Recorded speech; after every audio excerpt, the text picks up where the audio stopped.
So how did the group of protesters supporting former President Trump make it into the Capitol? Why were calls for increased security and police presence not answered? What role, if any, did the former president play?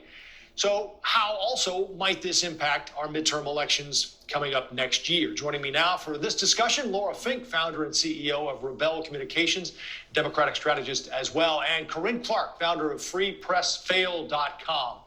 Thank you both for joining me. Corinne, let's start with you. If I'm just looking at this as sports, you know, you're the favorites in 22 for sure. So it seems like this could be a fumble for Republicans if this whole January 6th commission and the committee is allowed to fester. It seems like you would want to get this over as quickly as possible. I would agree, but I think what happens to be working in the favor of Republicans is that Americans also want the January 6th commission to be over as quickly as possible, too. I don't think that this is an issue that is really fueling the public. They're dealing with 7% inflation under Biden, who has a 41% approval rating. This is not what is driving people. This is not hitting their pocketbooks. Liz Cheney reading a bunch of text messages on the House floor is not actually moving the needle here. That works to the benefit of Republicans. Laura, this doesn't necessarily, I guess, in a way, work for Democrats either. I mean, it's not necessarily a win for you. I mean, we all know this doesn't look good for the former president. But the question is, as Corinne pointed out, Democrats have other issues here, from inflation, the economy, supply chain issues. You have other things to focus on, too. You made a sports metaphor, I'll make a sports metaphor. What Democrats are hoping is that their Venus Williams taking her last Australian Open, which she did while pregnant and with several chronic injuries. So we think it's true. The Democrats face the headwinds for the midterm elections. But January 6th, and in particular, Donald Trump is really could be on the ballot. That helps them. Timing and Trump. Some of the concerns my colleague brought up are accurate. But we have a year between now and when economic sentiment will drive the election. There's a lot that could happen with respect to the numbers and the people's feelings about the economy. And the second thing is, if Donald Trump is out there stumping for candidates, he is widely unpopular among everyone except Republicans. So those are the two things that could help Democrats moving into the midterms next year. Corinne, on that note, I guess my point on the first question to you was, why not just rip the Band-Aid off and put it out there and get this over with? Because now, as we see, we could have this referred to the DOJ. We may have indictments. There may be court cases into next year. That doesn't help. There could be, and I guess you're right. You know, maybe that's not something. But like I said, I do not think this is a driving force, and I'll have to disagree. I think Republicans want Trump on the ballot. We just watched this play out in New Jersey and in Virginia, where Republicans made huge gains.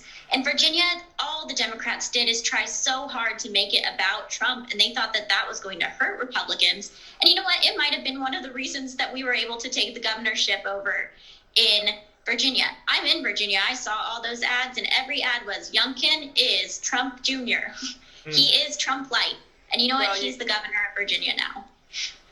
We also saw Trump stay home. So Trump stayed out of that race. I think the problem is the night before election in Alexandria, Virginia. Yeah, he tried to jump in, and that was what Youngkin kind of kept him at bay. Right, and which was a smart move on Youngkin's part. But Trump is slated to play a huge role in the midterms potentially, and his hand-picked candidates are also a problem. A couple of whom have some real issues with domestic violence, spousal abuse, and other issues that really could sour those suburban voters. We know the House will play out in the suburbs of Fort Worth and Cleveland, and having Trump actively involved and handpicking candidates that are to the far right could hamper Republican chances. But again, Democrats do face headwinds for sure. Right. They can only lose 5 seats, and Republicans right now through redistricting looks like they've sewn that up just by drawing the lines in those state houses across the country. What did Democrats learn, Laura, from Virginia? Is it that not Trump doesn't work and that you're going to have to now focus on other things, as in maybe the infrastructure package and other things that you want to focus on?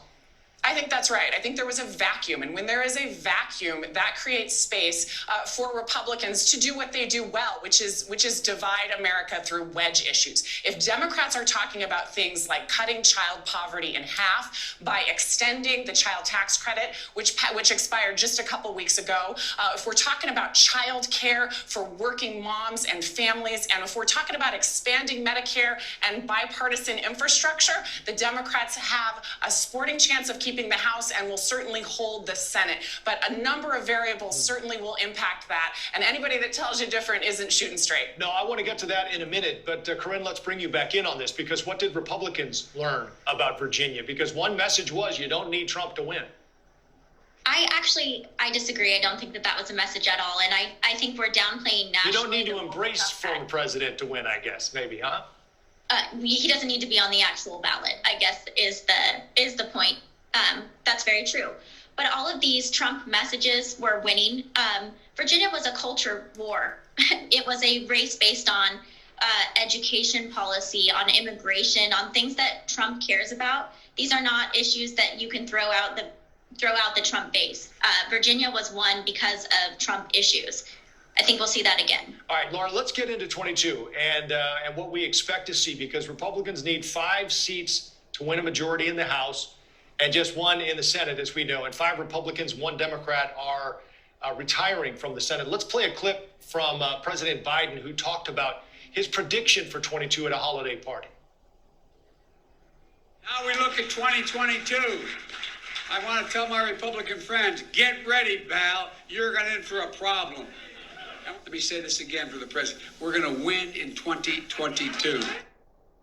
All right, Laura, I mean, what else would you expect him to say? And to your point, and you're always honest about this, you realize there are headways, but not many people who are watching this, pundit-wise, or maybe analysts or talking heads, don't give you much of a chance. Well, Democratic depression is kind of a feature of the party, but I will say this: the headwinds are against us. Republicans drawing the district maps is a big challenge. The truncating voter rights and closing polling stations and targeted efforts to suppress the Democratic vote is also a headwind.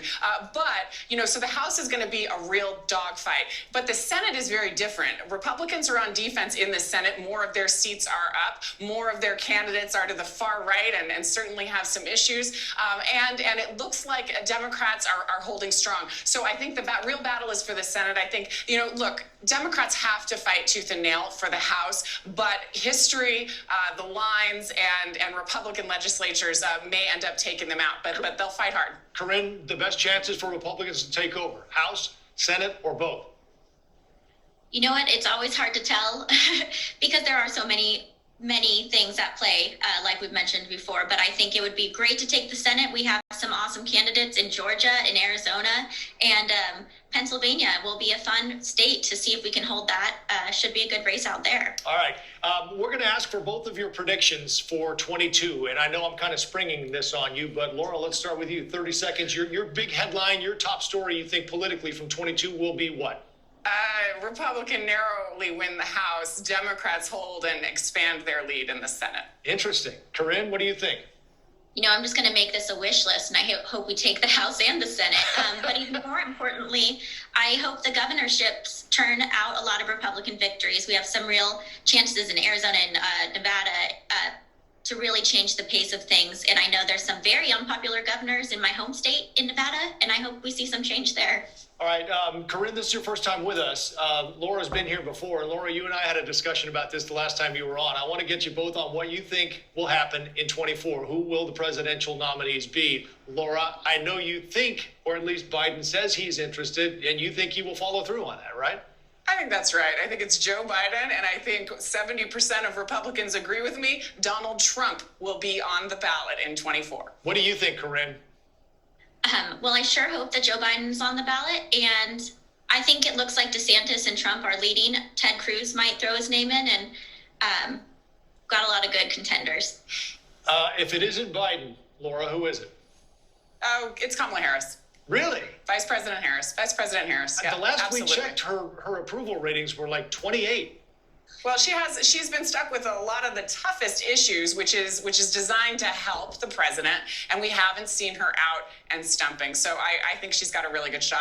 Should President Biden, decide to stand aside? But again, I stand by it. He's sticking in there. All right, we're rolling tape, and for the record, I don't think he will, and I'm not convinced Trump's going to run. And I may be crazy, Corinne, but if it isn't him, you mentioned Cruz and maybe DeSantis. Any other names you want to throw out? No, I don't know, but if you asked me in 2013 who the Republican nominee for president was going to be, I never would have said Donald Trump either. Well, so I do not pretend to be a psychic. That is a great point. Yeah, and a point well taken. Listen, Laura Fink, founder and CEO of Rebel Communications, and Corinne Clark, founder of FreePressFail.com. Thank you both for your time. I appreciate it. Thanks, Thank Joe. you. Meantime, as we head to break, to all of our viewers out there, we want to thank you for making News Nation the fastest growing cable news network in the country.